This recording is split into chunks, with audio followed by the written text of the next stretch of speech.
आज हम कुछ उदाहरण देखने वाले हैं, कुछ न्यूमेरिकल जो परमाणु तथा आणविक भार पे आधारित है। तो हमें ग्राम परमाणु तथा परमाणुओं की संख्या ज्ञात करनी है। कुछ उदाहरण दे रखा है। पहला दे रखा है 1 मिलीग्राम हाइड्रोजन। दूसरा दे रखा है 40 किलोग्राम नियॉन। तीसरा दिया है 71 माइक्रोग्राम क्लोरीन। चौथा दिया है 22.4 ग्राम आयरन के। पांचवा दिया है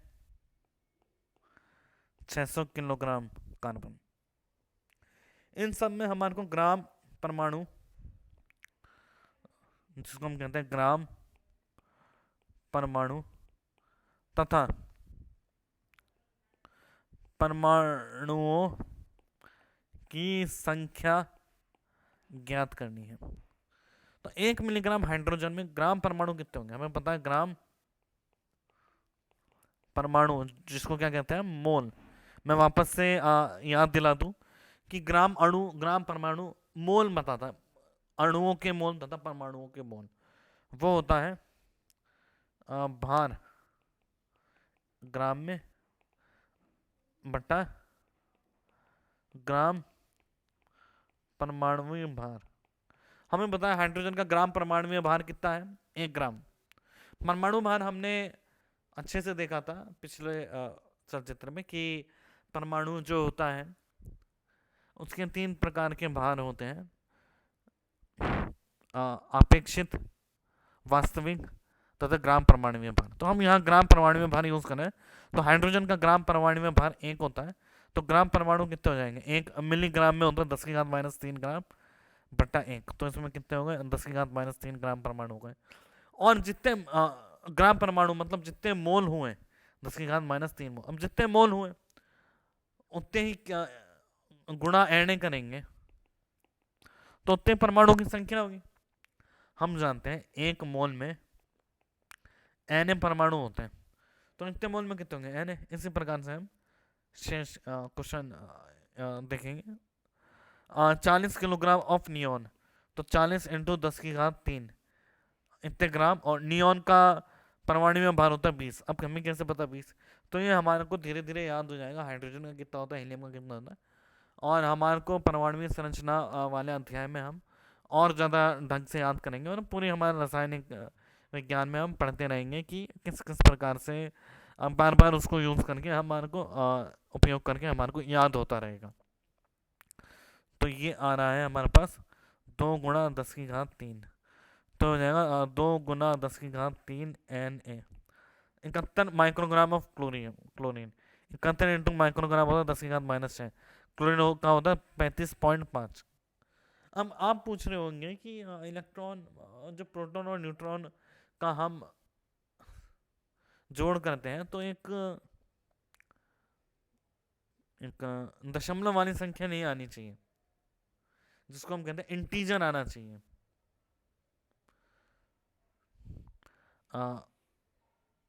इंटीजर आना चाहिए, 35 आना चाहिए, 36 आना चाहिए, 37 आना चाहिए। दशमलव नहीं आना चाहिए क्योंकि आधा तो होता है नहीं। हमने देखा था जितने प्रोटॉन तथा जितने न्यूट्रॉन होते हैं, जितने प्रोटॉन और न्यूट्रॉन होते हैं उसमें 1 होगा, 2 होगा, 0.5 कहाँ से आया? तो इसको हम जानेंगे। ये होता है हमारे पास, इसको कहते हैं एवरेज एटॉमिक मास।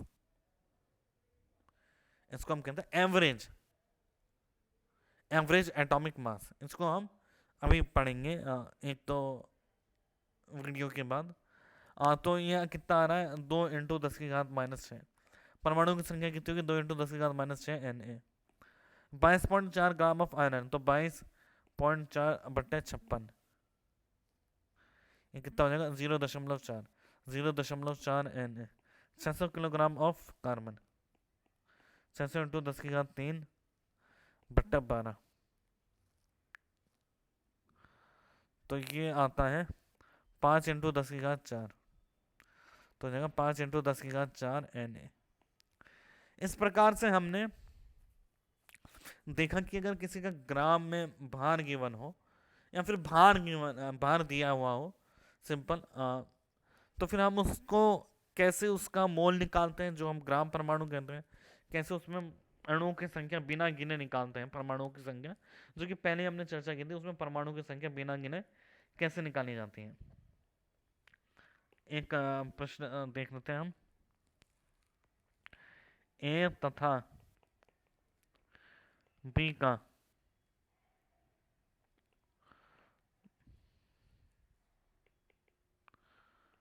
परमाणु भार 20 तथा 40 ग्राम प्रति मोल है। हमने देखा कि परमाणु भार की इकाई क्या होती है, ग्राम प्रति मोल। एक मोल में इतने ग्राम। अगर x ग्राम A में y परमाणु है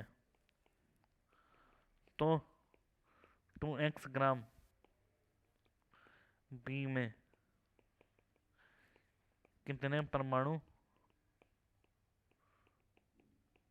होंगे। A तथा B का परमाणु भार 20 तथा 40 ग्राम पर मोल है। x ग्राम में y परमाणु है तो 2x ग्राम में कितने परमाणु होंगे। तो A का भार कितना है, 20 ग्राम प्रति मोल। B का भार कितना है, 40 ग्राम प्रति मोल परमाणुवीय भार। और x के 1 ग्राम में, x ग्राम A में 4 y परमाणु हैं। तो अगर हम देखा जाए कि x ग्राम में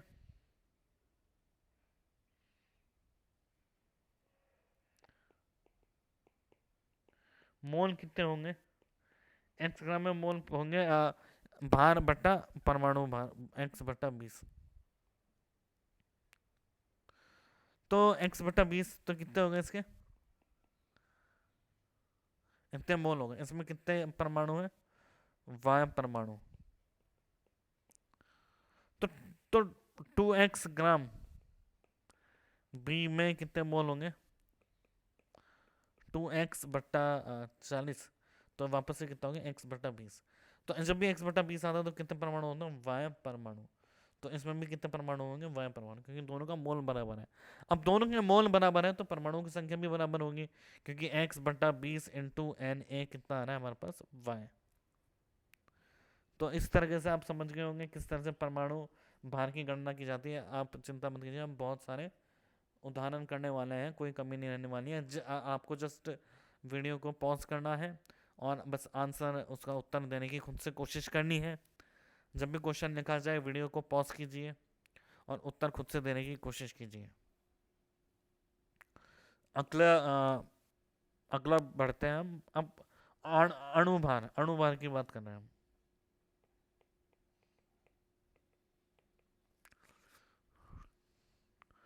अणुभार ग्राम में क्या हो गया, अणुभार। तो अणुभार क्या होता है, अणुभार में जैसे अगर मैं बात करूं CO2 का अणुभार क्या होगा। तो अणुभार दो तरीके से होते हैं। अणुभार वास्तविक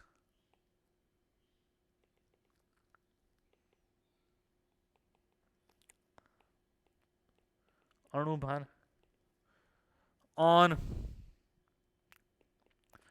ग्राम अणुभार, और एक तीसरा होता है अपेक्षित, जो इतना ज्यादा काम नहीं आता है। तो वास्तविक अणुभार कितना होगा, कार्बन का परमाणु भार होता है 12, एक कार्बन है, एक CO2 में कितना है, एक कार्बन है और 2 ऑक्सीजन है। और ऑक्सीजन का परमाणु भार कितना है, 16, 12 प्लस 32 होंगे 44। तो वास्तविक अणुभार होंगे 44 AMU। वास्तविक अणुभार जो होता है उसकी यूनिट क्या होती है, AMU, मतलब एक CO2 के परमाणु अणु का भार। एक से यूनिट अणु का भार। और ग्राम अणु भार में इसकी जगह क्या लिख देते हैं हम, ग्राम। इसको हमने ढंग से समझा था क्यों हम इसकी जगह ग्राम लिखते हैं, क्योंकि 44 AMU कितना होता है, 1/Na ग्राम। और ग्राम अणु भार का क्या मतलब होता है, Na अणुओं का भार। तो ये एक अणु का भार है,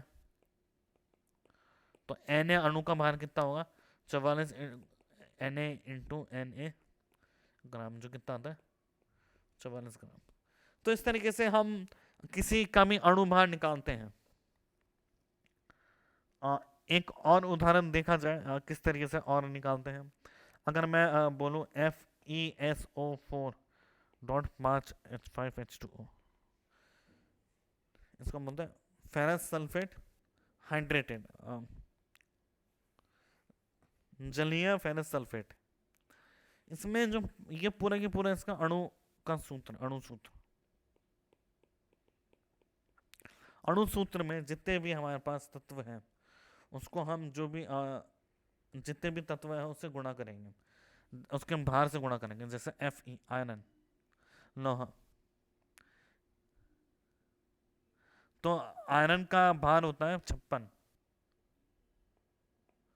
सल्फर होता है 32। अब ये हमारे को धीरे धीरे पता चलेगा 16, और हाइड्रोजन होता है, ऑक्सीजन होता है 16। तो अगर हम इसका भार निकालें, आयरन 1 है 56 प्लस सल्फर कितने हैं 32 प्लस 4 ऑक्सीजन है 16 गुणा 4 प्लस 5 कितने हैं पानी है 5 H2O कितने हैं 5 है, तो 5 2 गुणा 1 हाइड्रोजन और 16। इस तरीके से हम गणना करेंगे। यह वास्तविक अणुभार। अगर हम इसके वास्तविक अणुभार की बात करें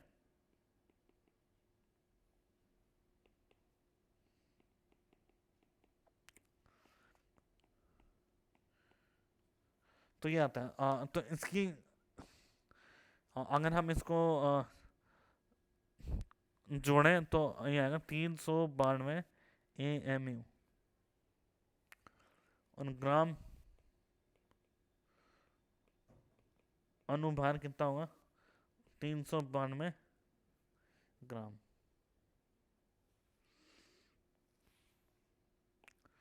तो अगर देखा जाए मैं आपको एक कुछ अणु दे रहा हूं, जैसे इसको कहते हैं ग्लूकोज C6H12O6, और इसको कहते हैं urea NH2CO NH2, C12H22O11, C4H10, H2SO4, H3PO4। तो इसमें अगर हम बात करें अणुभार, जिसको कहते हैं वास्तविक अणुभार,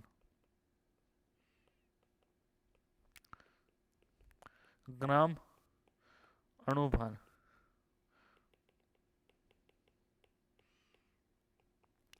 ग्राम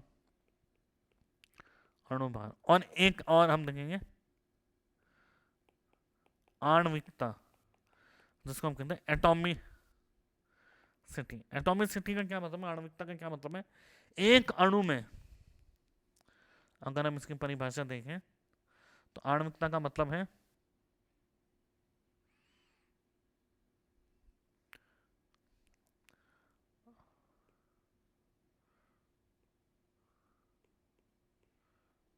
एक अणु में उपस्थित परमाणुओं की संख्या। एक अणु में उपस्थित परमाणुओं की संख्या आणविकता कहलाती है। जैसे C6H12O6, इसको हम कहते हैं ग्लूकोज। तो अगर हम सूत्र से निकालें 12 है इसका मान, 1 है ऑक्सीजन होता है 16, तो 12 गुणा 6, 1 गुणा 12, 6 गुणा 16 गुणा 6, ये आता है 180 AMU, और ये आता है 180 ग्राम। अब इसमें एटॉमिसिटी कितनी है, एटॉमिसिटी इसमें है 6, 6 और 12, तो ये हो गई 24। तो एटॉमिसिटी मतलब एक अणु में कितने परमाणु है, 24 परमाणु है। तो इस तरीके से आप जान गए ये उदाहरण कैसे करने हैं। तो आप एक वीडियो को पॉज कर लीजिए और आंसर कीजिए। चलिए आगे अब देखते हैं उत्तर क्या है। ये है यूरिया, इसको हम कहते हैं ग्लूकोज। ये है यूरिया। यूरिया है वापस से नाइट्रोजन होता है 14 और कार्बन 12, ऑक्सीजन 16, हाइड्रोजन 1। पूर्ण करेंगे तो वो आता है 60 AMU, और ये आएगा 60 ग्राम, और इसमें होगा 8 अणु। इसको हम कहते हैं C12H22O11।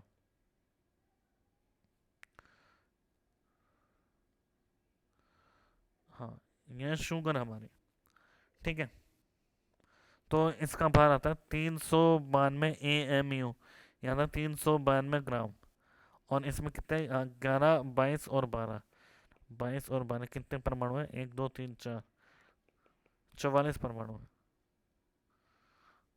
अच्छा 12 है ना, तो 45 परमाणु है। C4H10 ब्यूटेन, इसमें 58 AMU आता है इसका परमाणु अणुभार। और ये है हमारे पास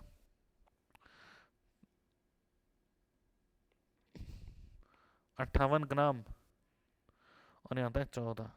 H2SO4 आता है 98 AMU। सल्फर होता है 32, ऑक्सीजन और हाइड्रोजन की चर्चा हम कर चुके हैं। 98 ग्राम, और हो गया 4 5 6 7। S3PO4 98 AMU, ये भी 98 होता है। फॉस्फोरस 31 होता है, 98 ग्राम, और आणविकता है 8।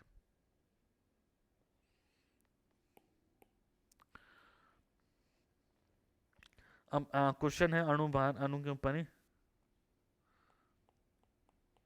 मोलों की संख्या ज्ञात कीजिए।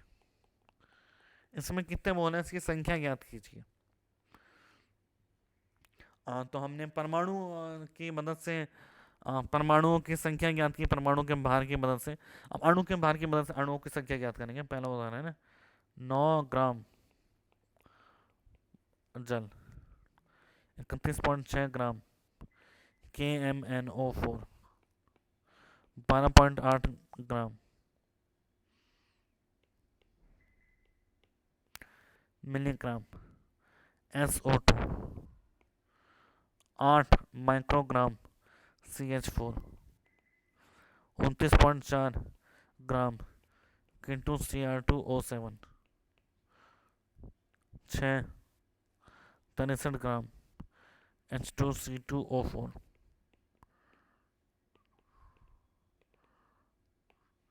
तो अगर देखा जाए 9 ग्राम पानी में जल में कितना भार होगा, तो मोल वापस से सूत्र क्या है?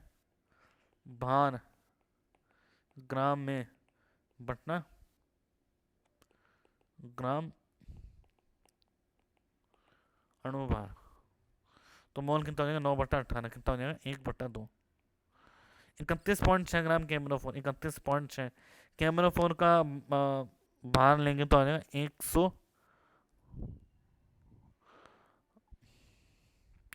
158, तो आता है 1/5, लगभग 153 होता है। अब कैसे पता लगाए मैग्नीज पोटेशियम का कितना होता है? अब आवर्त सारणी देख लीजिएगा। आवर्त सारणी क्या होती है, इसकी चर्चा हम करेंगे। इस तरह से दिखने वाले सारणी है, जिसमें जहाँ पोटेशियम आता है उसमें आप देखिएगा कि नीचे तो आपको परमाणु क्रम अणु भार या परमाणु भार में एक तरफ परमाणु भार मिलेगा और एक तरफ मिलेगा परमाणु क्रमांक। तो परमाणु भार परमाणु क्रमांक क्या होता है हमने देख लिया। तो परमाणु क्रमांक होता है उसमें कितने इलेक्ट्रॉन भरे जाते हैं, 1 2 3 4 5 6। और परमाणु भार होता है उसमें न्यूट्रॉन और प्रोटॉन का योग कितना है। और कभी कभी वो दशमलव में भी आता है। क्यों आता है? क्योंकि उनका एवरेज लिया जाता है। अब वो कैसे लिया जाता है ये अगला हम चर्चा करेंगे अगले के विषयों में, इसी इसी अध्याय में। तो ये आता है 1/5, 12.8 ग्राम SO2। तो 12.8 SO2 कितना होता है? SO2 होता है 64, 10⁻³ मिलीग्राम बटे 64, 2 × 10⁻⁴ 8 मिलीग्राम मीथेन। 8 × 8 × 10⁻⁶ मीथेन का होता है 16। तो ये 5 × 10⁻⁷ मोल। K2Cr2 29.4 K2Cr27 का मास होता है 294 ग्राम पर मोल। तो ये होगा 1/10। 63 ग्राम H2C2O4। इसमें 2 H2O और कर लेंगे .2 H2O। ये चलिए है तो 63/126 हो गया 1/2।